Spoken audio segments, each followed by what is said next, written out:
Welcome, listeners, to this deep dive, where we'll be exploring some pretty fascinating stuff about communication, especially with children. Oh, it's definitely an area ripe with, well, with complexities and those aha moments, wouldn't you say? Absolutely. And we have some great guides for this journey, Adele Faber and Elaine Mazlish. Hmm. They are like the gurus, of parent-child communication. We're going to look at some excerpts from their books. Their insights are just timeless, really. I mean, they draw on, years of research and experience, and they offer this really empathetic approach. It's about truly connecting with kids on their level. Exactly. And one of the core ideas that really stood out to me was this emphasis on accepting a child's feelings, even, the tough ones. Like, instead of trying to immediately dismiss those feelings or, like, jump into fix-it mode. Oh, we've all been there, right? Totally, totally. But they're saying, hold back a bit. Acknowledge those feelings first. Validate them. Makes sense. When we feel heard, we're more open to, working things through. And they have this really striking example in one of their books. It's about a father whose son, he comes home just fuming. He wants to just lash out at this classmate. Oh boy, can I just picture that scene? And instead of, lecturing the boy or telling him, oh, it's not a big deal, the dad does something really interesting. He actually mirrors the boy's anger. He says, wow, you sound furious. You want to hit him. So powerful, right? Just that simple acknowledgement. And what happens next is kind of amazing. The son, he starts to open up. He explains what happened. He tells his dad how the classmate snatched his notebook, threw it in the dirt. Yeah. And he even reveals this suspicion that maybe the boy thought he was the one who broke a clay project earlier. It's like once he felt heard, he could actually process what happened, and his feelings about it. It's almost like by acknowledging those big feelings, we give them a container, a safe space, so they don't have to erupt, It's about creating that emotional safety, definitely. But I was thinking, what about those times when a child's words, they actually hurt? Like when they say something like, I hate you. Oh, that cuts deep, doesn't it? It does. And do we still validate those expressions? It's a tricky one.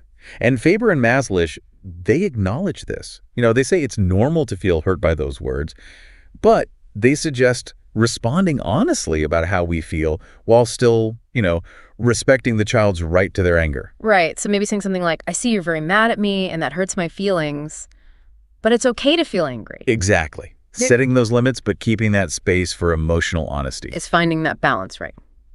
So moving on, let's shift gears a bit and talk about what Faber and Mazlish say about alternatives to punishment. This is where they really challenge some conventional thinking. It's a bit of a paradigm shift for many, for sure. Because a lot of us, we were raised with this idea that punishment is how children learn right from wrong. That was the prevailing wisdom, wasn't it? It was.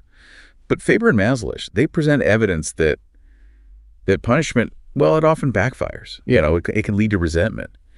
And instead of understanding the consequences of their actions, children become more focused on not getting caught. Right. It becomes about avoidance rather than understanding. Exactly. And they have this really vivid scenario where a father finds out that his son, he used his saw without asking. And he left it out in the rain, so it's all rusty. Oh, no. A classic dad scenario. The dad, he launches into this whole lecture about responsibility and lying. And he ends up grounding the boy. But what's the result? The son, he just feels unfairly accused. And he hasn't actually learned anything about taking care of tools. All he's learned is to be more sneaky next time. It illustrates the limitations, really, of that punishment-focused approach. So what do they propose instead?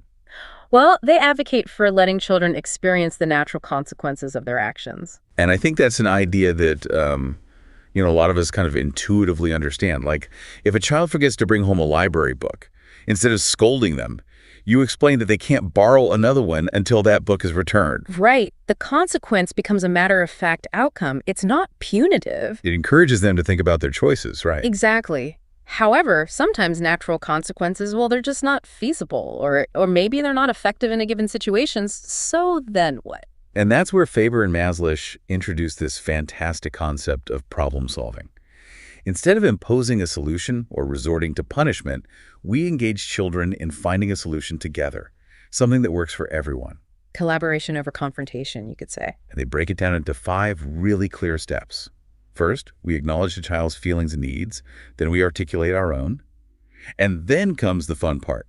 We brainstorm solutions together, like actually writing down all the ideas, no matter how silly they seem. No judgment, just pure creative flow. And then we discuss the ideas. What do we like? What don't we like?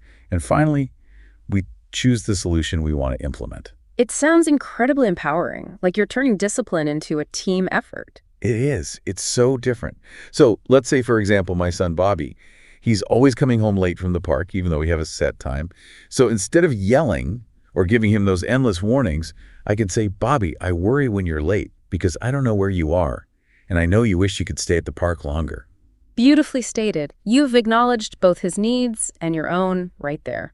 And then what do I say? Something like, let's brainstorm some solutions to this together. That's it. And then, grab a piece of paper, some crayons, whatever works, and start jotting down every suggestion, even the ones that seem totally out there. No judgment, just ideas. Right? Exactly. That's where the magic happens. Bobby might suggest getting a watch, calling when he's ready, setting a timer. You could propose having dinner later, checking on him at a specific time. The possibilities are endless. And then we go through the list and figure out what might actually work, and ultimately we agree on a plan together. It's amazing how effective this can be, but what happens if, let's say, Bobby just refuses to participate in the whole problem-solving process? The classic refusal to cooperate. Right. Faber and Mazlish, they address that too, especially when it comes to teenagers. They recommend offering a choice. Problem solve now or later, but emphasizing that, the issue needs to be addressed. Makes sense. And above all, staying calm, avoiding those power struggles. It's about respect, ultimately. And speaking of respect, let's delve into Faber and Maslish's ideas on fostering autonomy in children, those skills that are they're foundational for self-reliance. Yes, autonomy, that beautiful dance between, dependence and independence. And what's so cool is that they highlight how every single day is just filled with these little opportunities to help kids rely more on themselves. Like those tiny moments we often overlook, right? Right. Instead of, swooping in to fix everything, they encourage us to let children grapple with challenges, make those age-appropriate choices, and come up with their own solutions. Giving them that space to stumble and learn. They even say that giving kids choices, even seemingly insignificant ones like picking between a red shirt or a blue shirt, those things contribute to their sense of agency. It's about those small wins, those moments of, I did that. And they also caution against overwhelming kids with tons of questions, especially those "did you have fun?" types of questions, which can actually feel like pressure. Oh, I'm so guilty of that. I know, me too. But they suggest just observing and listening and trusting that children will share what's important to them in their own time. Letting go of that need to control the narrative. Exactly. And then, this is a good one, they talk about resisting the urge to immediately answer every question. Instead, they encourage us to, encourage resourcefulness, like maybe the child could look in a book or try experimenting to figure things out. Fostering that sense of curiosity and problem solving. Right. It's about cultivating that I can figure this out attitude. And speaking of confidence, let's talk about praise. It's something that, is often touted as this key ingredient for boosting self-esteem. But is it really that straightforward?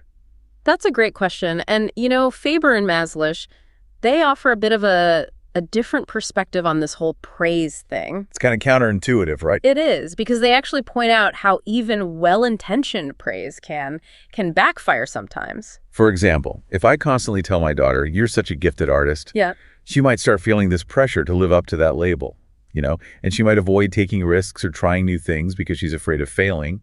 Or she might become so dependent on external validation that she never develops that internal sense of accomplishment. So then what's the alternative? How do we use praise in a way that genuinely nurtures a child's self-esteem? Well, Faber and Mazlish recommend focusing on what they call descriptive praise, rather than just giving those empty evaluations.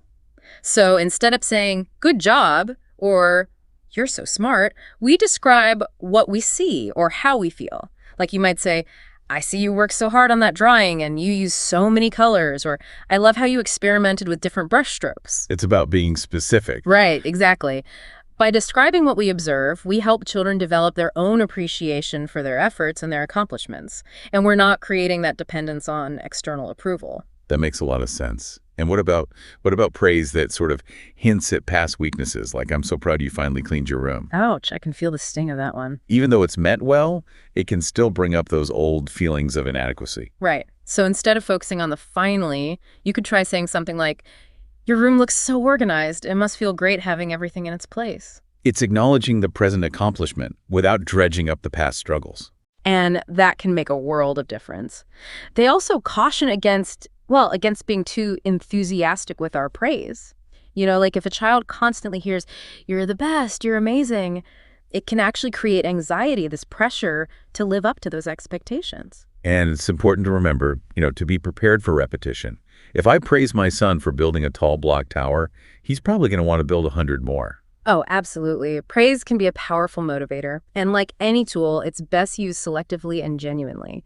They share this wonderful story about a teacher who helped a little boy named Jonathan learn to clap for himself. Not for himself. I love that. Tell me more. So Jonathan, he was this little boy who was always seeking his teacher's approval. After every task he completed, he would ask, "Is it good?" One day, he finished coloring a picture, and as usual, he asked, "Is it good?" And instead of evaluating his work, the teacher described what she saw, highlighting the colors he used and how carefully he stayed within the lines. But Jonathan, he wasn't satisfied. He said, "But you didn't clap for me." And the teacher, she had this brilliant response. She said, "Jonathan, you can go to the bathroom and clap for yourself." Now, Jonathan, he looked a bit puzzled, but he went to the bathroom. And a few moments later, the teacher heard this round of applause coming from the bathroom. And when Jonathan came out, he was beaming. Such a simple yet powerful lesson, right? It is. It reminds us that true self-esteem comes from within, not from constantly seeking external validation. And it highlights the importance of encouraging children to recognize and celebrate their own achievements. Giving them that inner applause. Well, we've covered a lot of ground, haven't we? Accepting feelings, alternatives to punishment, encouraging autonomy, the art of praise.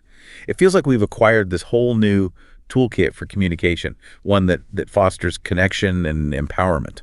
It's a great foundation for building stronger relationships, for sure. But there's one more piece of the puzzle we need to explore, and that's the role of rules and labels. Ah, yes. The labels we often unknowingly place on children. The shy one, the troublemaker, the athlete, and so on. And the thing is, these labels, even the ones that seem positive, they can become these self-fulfilling prophecies, shaping a child's self-perception and sometimes limiting their potential.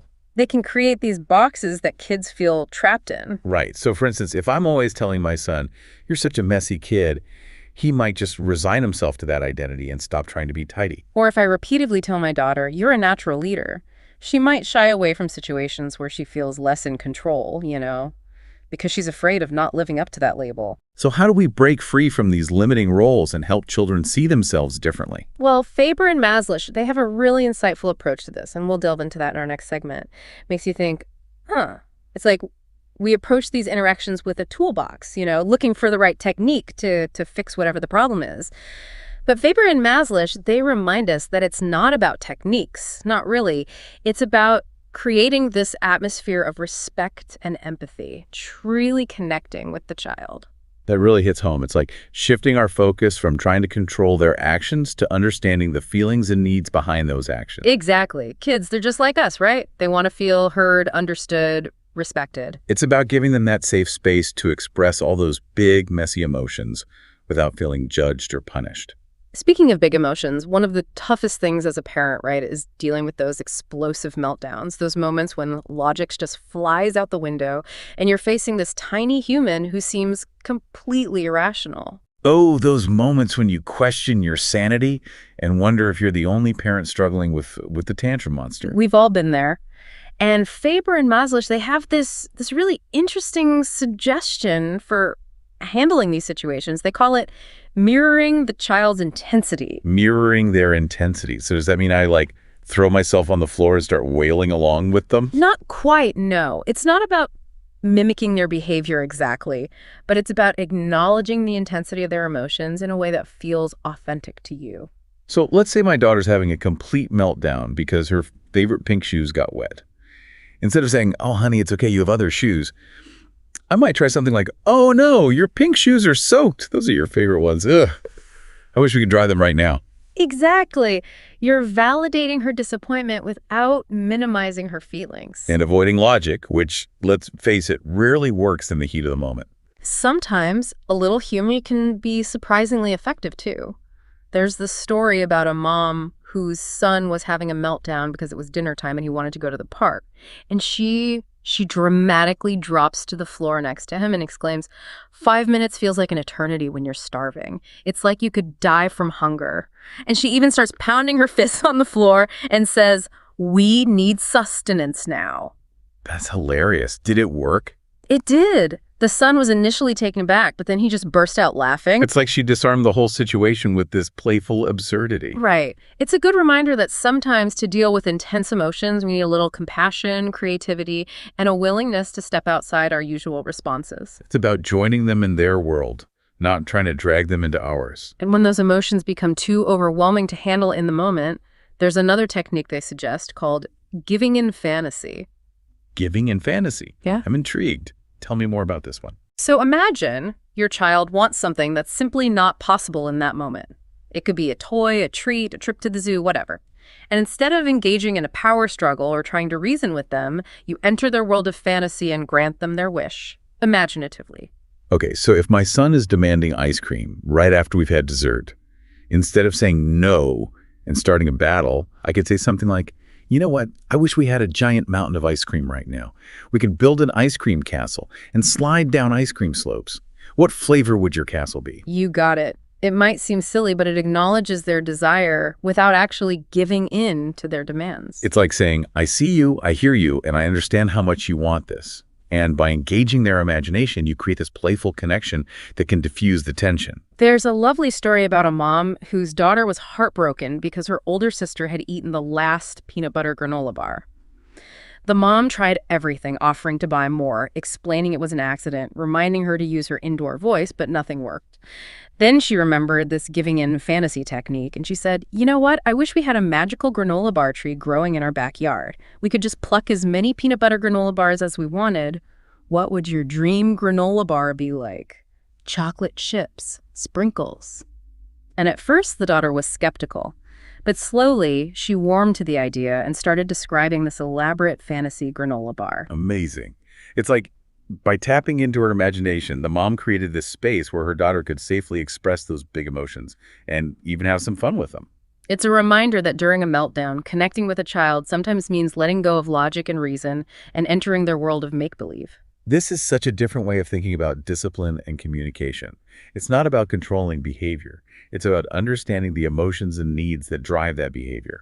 And creating that safe space for those raw emotions to come out without fear of judgment or punishment. It's about meeting them where they are, emotionally. Speaking of meeting them where they are, let's talk about playfulness, which is an area where Faber and Mazlish really shine. They remind us that play is not just frivolous. It's a powerful tool for learning, connecting, and even working through challenges. I love that they bring this element of fun and lightness into parenting. It's a good reminder that even when things are tough, there's always space for laughter and connection. One of their suggestions for incorporating playfulness is to make inanimate objects talk. Oh, I love this idea. Imagine socks whining, "Oh, won't someone please put me on their feet? I feel so flat and lonely." Or toys complaining, "I'm abandoned here on the floor. I miss my friends in the toy box." Or a bar of soap crying, "Woe is me, I long for dirty hands to clean." It's so silly, but it appeals to a child's sense of humor and imagination. And it takes the pressure off those power struggles. It's not you, the parent, demanding that they wear socks, put away their toys, or wash their hands. It's the socks, the toys, and the soap expressing their needs in a playful way. Turning those mundane tasks into a game. Speaking of games, another area that can be tricky for parents is dealing with competition and those sore loser moments. You know, when a friendly game of Candyland turns into a tearful meltdown. Leaving us wondering, did I do something wrong? Why can't my child handle losing? Faber and Mazlish have a really refreshing perspective on this. They remind us that kids, especially younger ones, are still developing those emotional regulation skills. Winning and losing can feel very abstract and emotionally charged. So instead of focusing on teaching good sportsmanship, they suggest creating a more fun, less competitive play environment. One parent shared this clever strategy of using a stopwatch to time the kids completing a challenge or an obstacle course. So each child is competing against their own best time, not against each other. I love that. It shifts the focus from winning or losing to personal growth and achievement. Right, they get to enjoy the process without comparing themselves to others. Another parent recommended playing cooperative games where everyone works together towards a common goal. Oh, like those games where you have to work as a team to solve a puzzle or build something? Yeah, I love those. exactly. They encourage teamwork, communication, problem solving. And there's no winner or loser, so everyone feels good. It's a much more inclusive and enjoyable experience for everyone. You know, as we've been talking about all these different techniques, the biggest takeaway for me is the importance of self-awareness as a communicator. Couldn't agree more.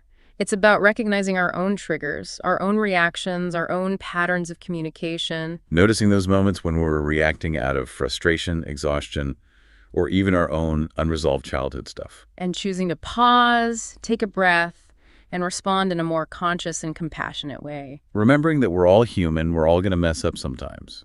But every interaction is a new opportunity to learn, grow, and connect more deeply with the people we love. And it's about remembering that anger itself isn't the problem. It's how we express it. As long as we're expressing our anger without attacking the child, it's okay. So instead of saying something like, "You're so careless, you always leave your stuff everywhere," I could try. "I get frustrated when I find your wet towel on my bed. Please remember to hang it up in the bathroom." Perfect example. You're communicating your feelings directly without resorting to blame or shame. And you're giving specific instructions about what needs to change, which honestly feels a lot more effective than those vague complaints or those personal attacks. Definitely. Clarity is key. And another interesting thing Faber and Mazlish talk about is the power of eliminating "but" from our vocabulary. I mean, think about it. We've all been on the receiving end of those yes, but statements that they kind of diminish our experience. Like, "I understand you're upset, but you need to calm down." Or, "I know you're tired, but you have to finish your homework." It's like those buts. They act as emotional erasers, They negate everything that came before them. So what do we say instead? Faber and Mazlish, they suggest replacing "but" with "the problem is." Okay, so instead of, "I know you don't want to go to the doctor, but you're sick and we need to go," it would be something like, "I realize you don't want to go to the doctor. The problem is you're not feeling well, and we need to figure out how to help you feel better." Exactly. You're acknowledging their feelings while still addressing the need for action. It's amazing how such a small linguistic shift can make such a big difference in how the message is received. It's all about the nuance. And one final point they emphasize is avoiding those martyrdom statements that, well, let's be honest, we all tend to fall into, especially when we're tired or stressed. Oh, those. I've told you a million times there. "Do I have to do everything around here?" Those classic guilt trips, they don't really help anyone. They just create resentment and defensiveness. Exactly. And instead of those, they encourage us to clearly and directly state our needs or expectations. So instead of saying, "Ugh, I'm so tired of cleaning up after you, why can't you ever put your things away?" I might say, "I need your help keeping our home tidy. Please put your shoes in the closet and hang your backpack on the hook." Perfect. It gets the message across in a way that's respectful and effective. Wow, this exploration into Faber and Maslish's work has been, well, it's been eye-opening, to say the least. It's like we've been given this incredible blueprint for building stronger, more connected relationships. And it all boils down to remembering that communication, it's not just about the words we use, but the intention behind those words. It's about creating a space where everyone feels heard, understood, valued. It's about approaching those challenging moments with curiosity and compassion, being willing to try something different. And remembering that we're all on this journey together, constantly learning and growing and deepening our connections with those we love. And with that, I think we've reached the end of our deep dive into the world of Adele Faber and Elaine Mazlish. It's been quite a journey, and I encourage all of you listening to pick up their books and explore their insights further. You won't regret it. Thanks for joining us on this deep dive. Until next time, happy communicating.